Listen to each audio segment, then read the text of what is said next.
Ici iPod Touch is a Pro et aujourd'hui je vais vous montrer l'application Alert Blocker pour votre iPod Touch ou iPhone Jailbreakers le firmware 4.0+. Alert Blocker, c'est une application qui est payante sur le Cydia Store au prix de 1$. Alors il est compatible 4.0+, comme c'est écrit sur la description de Big Boss. Et ce que ça fait cette application-là, comme son titre le dit, ça permet de bloquer des alertes. Alors, ici on voit la liste de tout ce qui peut être bloqué en tant qu'alerte et de badge.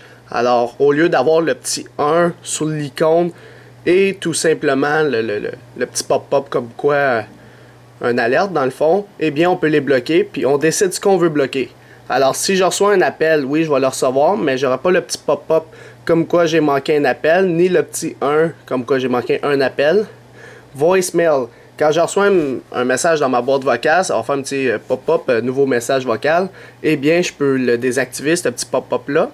Quand je reçois un SMS, ça fait un petit pop-up, là, je vais le dire souvent, ce petit mot-là, parce que c'est ça que ça fait pratiquement tout. Vous allez recevoir une petite notification, je vais le dire dans même, pour les SMS, alors vous pouvez empêcher de voir les notifications. Pour le push notification, quand vous recevez plein d'affaires du push du notification, dans le fond, plein de notifications du push, tu peux désactiver ce dernier. Le calendrier, quand tu reçois des alertes de ton calendrier, ça te fait une petite bulle de notification comme quoi que tu as un rendez-vous à telle heure, eh bien tu peux désactiver ça. Le low power, quand il vous reste 20 ou 10% de votre batterie sur votre appareil, eh bien vous pouvez l'activer comme quoi qui fait plus de pop-up de ce genre, comme quoi qu'il te reste 20%. Les badges, ça c'est les petits chiffres en haut. Admettons sur mon calendrier ou n'importe quoi, sur le calendrier il y a un petit 1, non pas sur le calendrier, admettons sur mon mail, j'ai un petit 1 comme quoi j'ai manqué un mail, dans le fond il me reste un courriel à lire, et bien ça va juste désactiver tous les badges de toutes les icônes.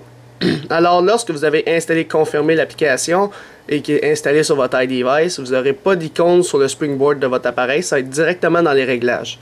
Dans les réglages, il y aura une nouvelle section qui s'appelle Alert Blocker. On va aller là-dessus. Alors comme j'ai dit tantôt, c'est juste ça Alert Blocker. T'actives ou tu désactives. Ouais, ce qui est activé c'est le même, ce qui est désactivé c'est comme ça. Alors de même, mes pop-up vont apparaître et comme ça, ça va empêcher d'avoir les pop-up. Alors, tu décides ce que tu veux. Mettons, je veux pas les notifications de combien de batterie me reste. Par contre, je veux mon push notification. Puis, je veux mes SMS. Tu sais, admettons. Fait que tout le reste, tu n'auras pas de petites notifications comme quoi tu as reçu soit un appel, soit un nouveau message vocal, soit un alerte de ton calendrier. Ou comme quoi qu'il te reste plus vraiment de batterie.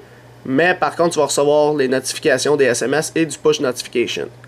Les badges, si tu veux plus qu'il y ait de petits 1, 2, 3, 4, combien de mails que tu as, combien de conversations sur BGYM ou IM Plus que tu as, tu peux les désactiver en le mettant à on. Alors moi je vais le mettre à off parce que c'est quand même le fun de savoir combien de messages que j'ai puis tout. Puis les exceptions, eh bien, c'est bien beau de dire que je désactive les push, mais ça va désactiver Skype et Viber. Eh bien avec les exceptions, quand tu le mets à on, tout va être désactivé sauf Skype et Viber. Alors, ça peut être le fun pour ça, pour ceux qui utilisent beaucoup Skype ou Viber. Puis, c'était pas mal ça l'application qui permettait de bloquer les alertes pour votre iPod Touch ou iPhone Jailbreakers le firmware 4.0 ou plus.